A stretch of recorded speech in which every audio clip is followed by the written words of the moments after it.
अटल जी देखने आए, बोले सूर्य ढल गए, तारों की रोशनी में मालूम। अटल जी को रास्ता ढूंढते ढूंढते सरकार बनाए मित्रों, लेकिन किसी विदेशियों के सामने झुके नहीं। पोखरण विस्फोट किया लेकिन झुके नहीं। एक गरीब की आवश्यकता क्या है अटल जी उस समय पूरा किए, यानी एक गरीब का पक्का मकान। किसी देश में गरीबी हो और चिरते हुए रोड निकल जाए मित्रों ना, चिरते हुए रोड निकल जाए। जिस गांव में बेटे का शादी न हो और लोग बेटे की शादियां न करने आवे उस गांव में, और उस शहर से चिरते हुए रोड निकल जाए मित्रों ना, तो उस गांव के बेटे के शादी में करने आते और 10,000 बीघा की जमीन वो 1 लाख बीघा हो जाती, कुछ दिनों के बाद 1 करोड़ हो जाती। तो हाईवे, नेशनल हाईवे सड़क पहली बार अटल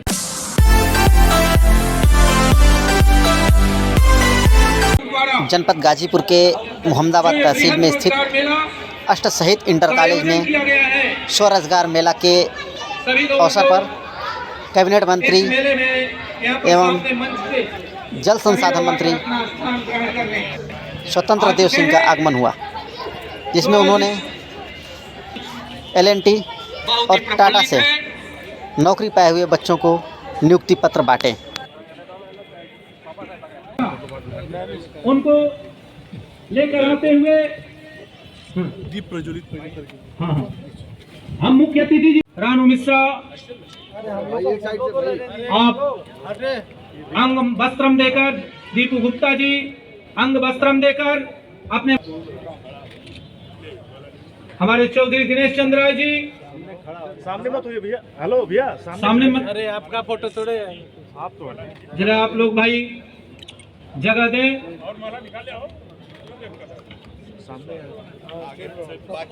हाँ, आप लोग बैठ जाएं। अब हम चौधरी दिनेश चंद्र राय जी से चाहेंगे स्मृति चिन्ह देकर सम्मानित करते हुए। आगे कोई मत जाए भैया, आगे मत जाओ भाई, आगे मत जाओ यार। ये सामने वाले लोग देखिए, यह है सर और अतिथि का परिचय देते हुए इस गाजीपुर जनपद के लोग। एक मिनट हाँ, माला नीचे रख दी। ये अगस्त में, और यहाँ मोहम्मदाबाद तो शहीदों की धरती है। यहाँ के 8 शहीद हुए थे 1942 में। तहसील पर तिरंगा झंडा फहराने के लिए उसने गोली चलाई। हमारे सम्मानित अमरेंद्र सिंह जी विभाग संगठन मंत्री स्वदेशी जागरण, हमारे दिनेश चौधरी साहब प्रोफेसर अष्ट शहीद inter college, doctor Piyush ji, हमारे श्री विक्की तिवारी जी, और हमारे श्री पीयूष राज जी, और दिनेश अग्रवाल जी, शारदानंद तिवारी जी, वीरेंद्र राय जी, दीपू गुप्ता जी, आदित्य जी, हमारे मंडल अध्यक्ष, रोजगार मेले में प्रतिभाग करे कंपनियों के प्रतिनिधिगण, उपस्थित आमजन, आप सभी को मैं सिर झुकाकर प्रणाम करता हूँ। आप सब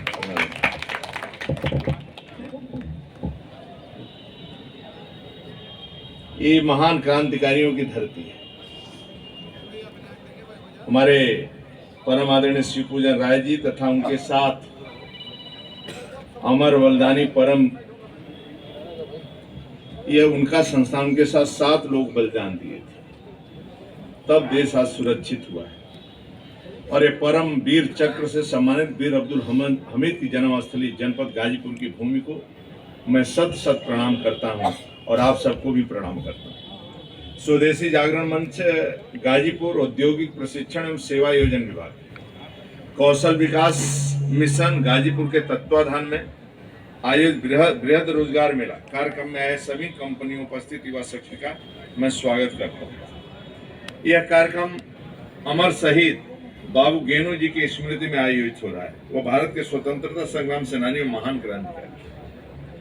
बाबू गेनू जी जब शहीद हुए थे तब उनकी आयु मात्र 22 वर्ष की थी। इतनी कम आयु में भी उनको, उनका राष्ट्र के प्रति ऐसा समर्पण हमें युगों तक प्रेरित करता है। ये उल्लेखनीय है कि वह स्वदेशी के लिए बलिदान देने वाले प्रथम व्यक्ति थे। वह हर स्तर पर विदेशी उत्पादों के विरोध में थे। स्वदेशी ट्रकें सब निकल रहे थे, उनको ही कुचल दिया गया था, अंग्रेजों ने कुचल दिया था। ऐसे क्रांतिकारी व्यक्ति थे। आज पूरे देश में माननीय मोदी जी द्वारा शुरू किया गया आत्मनिर्भर भारत अभियान और वोकल फॉर लोकल अभियान हमारे शहीद बाबू गेनू जी के स्वदेशी के साथियों आज इतने विशाल स्तर पर और यहाँ युवा आए हैं। रजिस्ट्रेशन वहां हो रहा है नरेंद्र सिंह जी, उधर आपके गाजीपुर में हो रहा है। ये एक ऐसा मंच है जहां आप सभी प्रतिभावान युवा साथियों को अपना कौशल दिखाने का अवसर प्रदान। मैं इस रोजगार मेले के आयोजकों को विशेष रूप से अभिनंदन करता हूं। आप इन युवाओं और कंपनियों के बीच में एक महत्वपूर्ण कड़ी है बने हैं। आप ऐसा माध्यम है जो रोजगार सृजन को सर्वोच्च प्राथमिकता देने हमारी सरकार की प्रतिबद्धता को पूरा करने की दिशा में प्रभावशाली।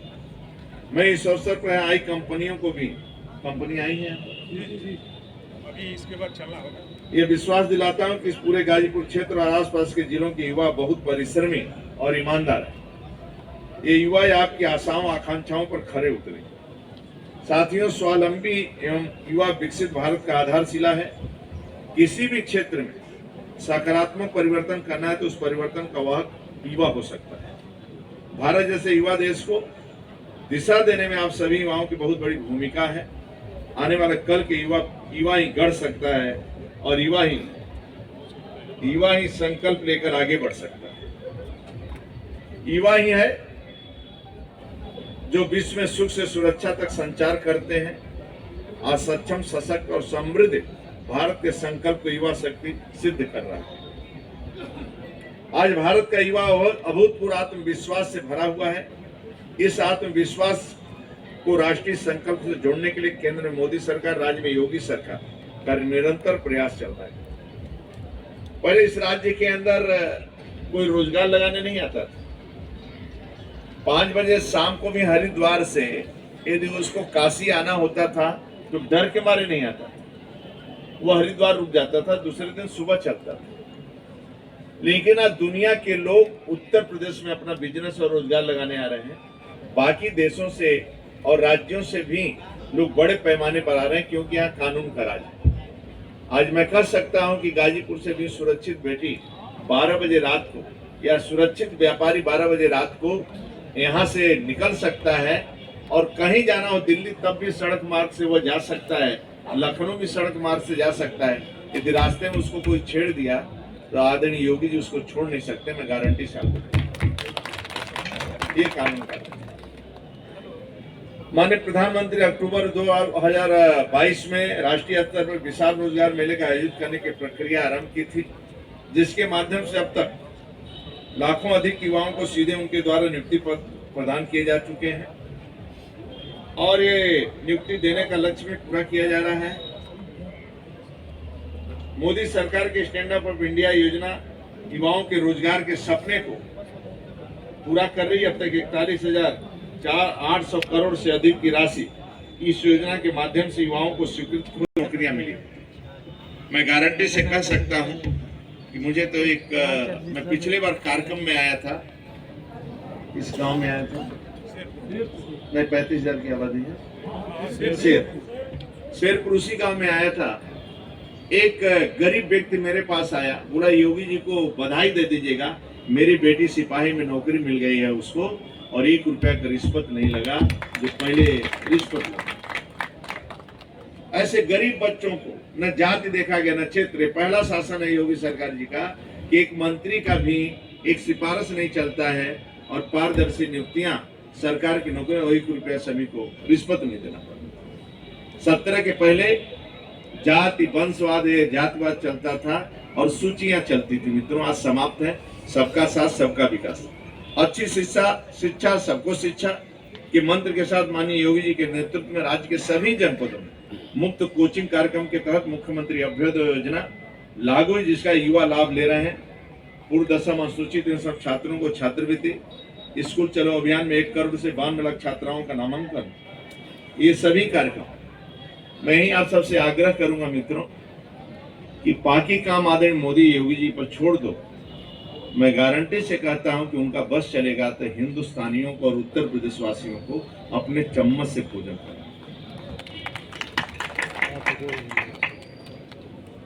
यानी एक गरीब का क्या होना चाहिए? पक्का मकान होना चाहिए, गरीब का शौचालय अपना होना चाहिए, अपना आवास होना चाहिए, गैस का कनेक्शन होना चाहिए, बिजली का कनेक्शन होना चाहिए, प्रधानमंत्री बीमा है, किसान सम्मान निधि है, 6,000 मिल रहा है, 1 रुपया रिश्वत नहीं लग रहा है। जो नल की पानी की भी परेशानी थी 2-2 किलोमीटर, सभी के घरों तक पाइपलाइन पहुंच रहा है, नल पहुंच रहा है, और टोटी खोलेंगे तो शुद्ध पानी मिलेगा।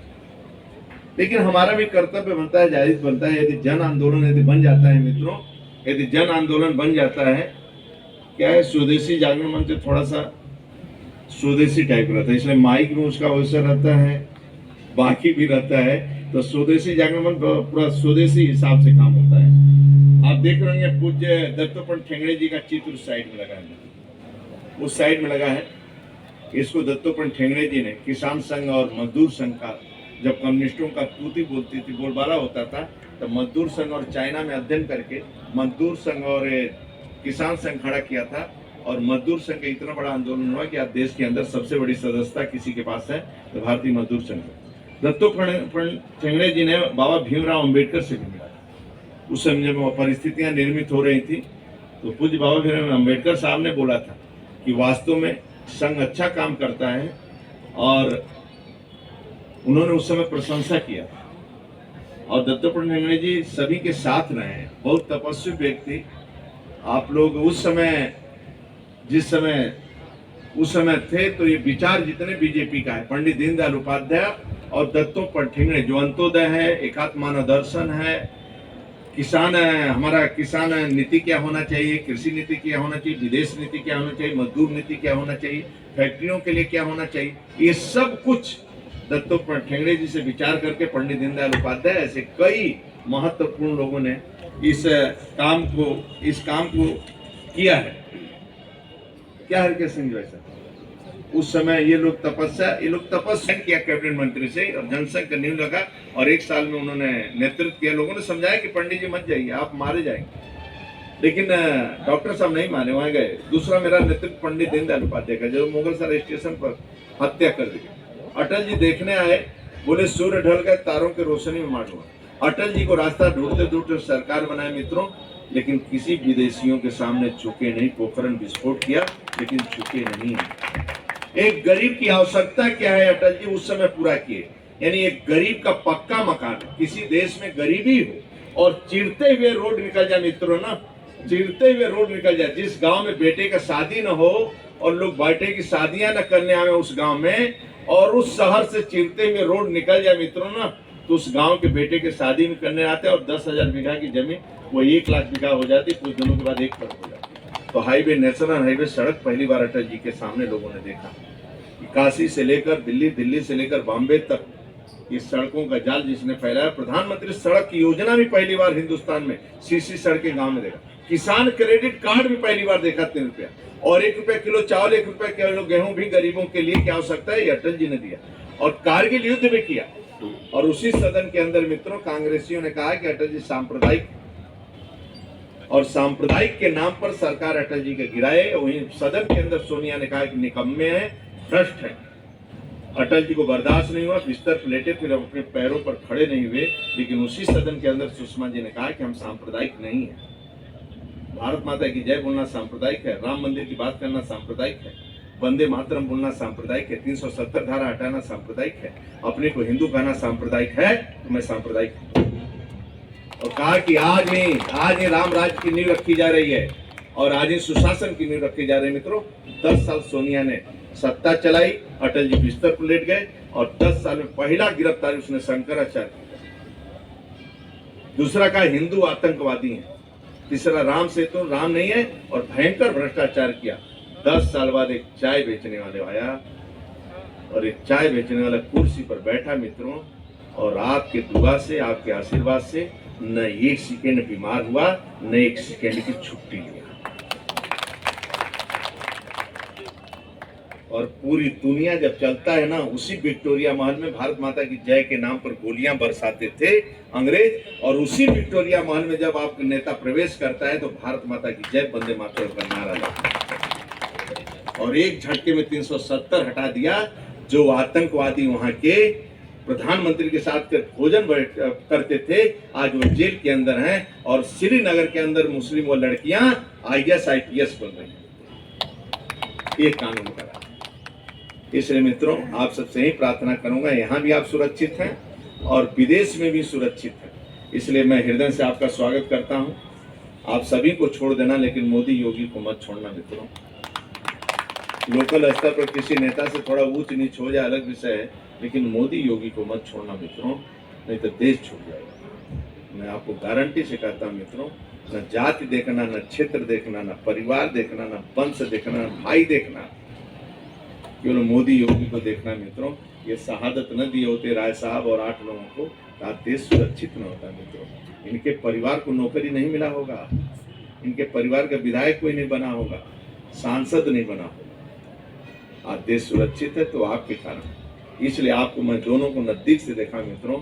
ये लोगों का जीवन आपके लिए है।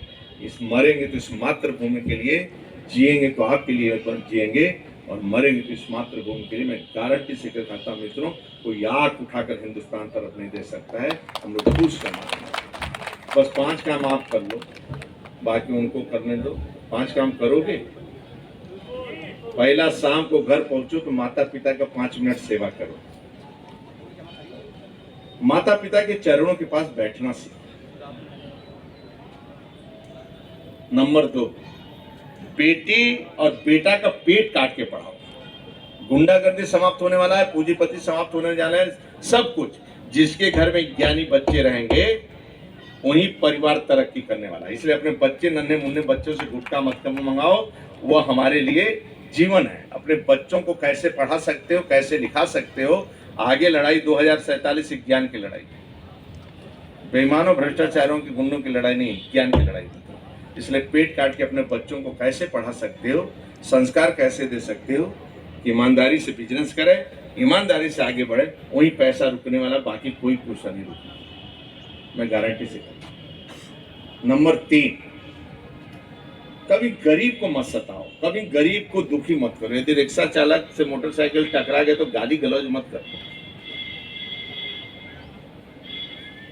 एक शब्द बोल भी देता है तो ऐसा नहीं कि आपका अपमान हो गया है, उसको चाटा उटा मत मार। घर तक छोड़ने आता है तो भोजन मत पूछो, लेकिन चाय तो पूछ लो कम से कम। 10 रुपए उसका बनता है तो दे दो। क्या गुंडई कर रहे हो बिना मतलब। नंबर 4, गांव में चबूतरा उतरा कब्जा करने की आदत मत बनाओ। सरकारी भूमि को देखो ही मत। एक चबूतरा के पीछे लड़ने जा रहे हो, तुम्हारा बेटा दलित का बेटा है या मुसलमान, किसी का बेटा है, क्रिकेट खेल रहा है, मारपीट कर लिए तो तुम लाठी क्यों निकाल रहे हो? बच्चों को बैठाने समय बच्चों को क्यों मारने जाते हो? ये तो रोज की लड़ाई है। क्रिकेट खेलना, कबड्डी खेलना रोज की लड़ाई है। ये जात कहां से आ जाती है? इस जात का अपमान हो गया, इस जात का अपमान हो गया, उसने मार दिया इसके बच्चे को, क्यों मर रहे, क्यों? ये सब भोलेनाथ के बच्चे हैं। शाम को मित्रों दूध पी लेना घर में, बाकी कुछ मत पी। यही मेरा निवेदन है। मैं गारंटी से कहता हूँ लक्ष्मी चलकर आपके दरवाजे आएगी। और स्वच्छता पर विशेष ध्यान करना। कभी कभी रंगोली आपके घर स्वयं बनवाओ, पत्नी से बोलो रंगोली घर में बनाओ, कभी कभी दीपक जला दिया करे, हो सकता है लक्ष्मी घर आ जाकर। और आती आएगी, जरूर आएगी। लक्ष्मी का हम सब पुत्र हैं और सम्मान करते हैं। इसलिए आप सबसे, क्योंकि प्रभु हनुमान जी धरती पर आए थे सेवा करने के लिए, उनसे ताकतवर कौन था? चरणों में बैठे थे। इसलिए आपसे निवेदन करता हूं मित्रों, बड़ों का सम्मान करो, छोटों को स्नेह दो, प्यार दो, और सर पर बर्फ, मुंह में शक्कर, सीने में आग, पैर में चक्कर। ठंडे दिमाग से बोल, सोचो, मीठा बोलो। सीने में आग इस मातृभूमि के लिए होना चाहिए, पैर में चक्कर। चरवेती चरवेती, जब तक मेरी माँ उच्च स्थान पर न बैठ जाए और दुनिया को दिशा नहीं देने लगे, जब तक दुनिया को दिशा देने लगेगी तभी हमारा काम पूरा होगा। बहुत बहुत धन्यवाद। भारत माता की जय। वंदे मातरम। के कर कमलों से खींच के नीचे कर लो। यह एक दिशा है। अब मैं राज्य के अंदर कानून का राज होने के कारण और सब समस्या का समाधान वन विंडो सिस्टम होने के कारण कंपनियां भी बड़े पैमाने पर कंपनियां उत्तर प्रदेश में आ रही हैं और नौजवानों को रोजगार दे रही हैं। आज भी यहाँ जो बृहद मेला का आयोजन हुआ है, इसमें भी अभी तक जो रजिस्ट्रेशन हुआ है, जिस लोगों को जॉब मिला है, ऐसा मैं पूछा अभी, जिनकी नियुक्तियां हुई हैं, ऐसे 500 युवाओं को इस स्थल पर अभी दिया है। इससे क्या है, नौजवान जो हुनरमंद होता है, जो हुनर सीखता है, शिक्षा के साथ साथ हुनर भी मंद रहता है, वो अपने अपने क्षेत्रों में जाकर जॉब भी पाता है। फिर बाद में वो अपना जॉब स्वयं क्रिएट करता है, लोगों को स्वयं रोजगार देने वाला बनता है। आदरणीय मोदी जी, योगी जी का नेतृत्व जो है, ऐसे लोगों को रोजगार करने वाले लोगों को और सर्विस भी करने वाले लोगों को जिनको रोजगार मिलता है, ये सभी को प्रोत्साहित किया जाता है। आप देखे होंगे कि कोरोना वैश्विक महामारी में भी रेहड़ी पट्टी वाले जो बिल्कुल डाउन हो गए थे, ऐसे 10,000 का लोन फिर वापस कर दिया तो 20 ले लिया, 20 वापस कर दिया तो 50, कोई गारंटी नहीं। ऐसे दलित समाज, ऐसे जो गरीब समाज है, ऐसे लोगों को भी 1 करोड़ से लेकर 10 करोड़ तक ऐसे लोन की व्यवस्था, अपना रोजगार कर सकता है, बिजनेस कर सकता है। तो ऐसे इन्वेस्टर समिट में भी देखे थे, बड़े बड़े कंपनियां यहाँ कर लोगों को रोजगार, ऐसे 1.5 करोड़ के ऊपर लोगों को भी रोजगार सरकार सृजित कर रही है और दे रही है। बात करते हैं कि जो जल संसाधन मंत्री की वजह से सर ये जो आपका हर घर नल योजना चल रहा है सर, इसमें बहुत बड़े पैमाने पर कहीं पाइप डाल के छोड़ दिया गया, टंकी नहीं बनी, कहीं टंकी बनी तो पाइप नहीं पड़ी सर, इसके लिए क्या करना? थोड़ा इसमें कठिनाइयां हैं, लेकिन आप विश्वास करिए सभी घर तक टोटी पहुंचेगा, सभी घरों तक पाइपलाइन पहुंचेगा और शुद्ध पानी मिलेगा। और लोगों को आज के डेट में लगभग 1,80,00,000 के ऊपर नल कनेक्शन हम लोग लगभग 70 के ऊपर 75 पहुंच रहे हैं और 2024 के अंतिम, मतलब दिसंबर के अंतिम तक भी हम कर ले जाएंगे और आपको नल कनेक्शन सभी के घरों पर देंगे। जो कठिनाई थी माननीय मोदी जी के आने के बाद 10 सालों के अंदर जो आमूलचूल परिवर्तन नहीं है कि शौचालय आज़ादी के बाद नहीं था, उनका आवास नहीं था, गैस का कनेक्शन नहीं था, बिजली का कनेक्शन नहीं था, ये सभी आने के बाद आज मोदी जी ने सभी गरीबों को उपलब्ध कराया, बैंक का अकाउंट खुलवाया और 1 रुपया भी भ्रष्टाचार न हो, इसलिए किसान सम्मान निधि भी, जो भी बीमा, प्रधानमंत्री बीमा, सभी उनके अकाउंट में पहुंचे और नल का कनेक्शन भी उनके घर तक पहुंचे, पानी का भी अभाव न हो, शुद्ध पानी पीने को मिले। इसके लिए भी जांच समिति भी है कि शुद्ध पानी मिले। और ऐसे जो जनपद हैं जहां पर खारा पानी है, वहां मैं सीधे गंगा जी का पानी उठाकर, जैसे आपके बलिया, मैं सीधे गंगा का पानी सप्लाई घर घर करने जा रहा हूँ, क्योंकि वहाँ का पानी नदियों को मिलने के कारण थोड़ा खारा पानी, इस प्रकार के पानी पीने लायक नहीं। तो ऐसे फिरोजाबाद है, उन्नाव है, आगरा है, ऐसे जिलों को, बलिया को भी हम सीधे गंगा जी से पानी देते हैं। मंत्री जी, कांग्रेस सांसद का 220 करोड़ रुपया जो मिला उसको लेकर इसके लिए क्या कहेंगे? देखिए, कांग्रेस हमेशा भ्रष्टाचारी रही है। कांग्रेस के शासन में भ्रष्टाचार हमेशा हुआ है। जब सत्ता में आए हैं वो भ्रष्टाचार किए। सपा बसपा कांग्रेस एक ही मानसिकता है कि देश को लूटने आते हैं, गरीब को लूटने आते हैं। आदरणीय मोदी जी के नेतृत्व में राज्य के अंदर योगी, जहाँ भाजपा की सरकार होती है वो एक मिशन के लिए काम करते हैं। हमारी राजनीति, हमारा व्यापार नहीं है, मिशन है। तो हम सेवा करने आते हैं, गरीबों के कल्याण के लिए आते हैं और गरीबों की योजनाओं को, सरकार की योजना गरीब तक पहुंचे, इसकी चिंता करते हैं। विपक्ष इस पर कुछ बोलने में तैयार नहीं है।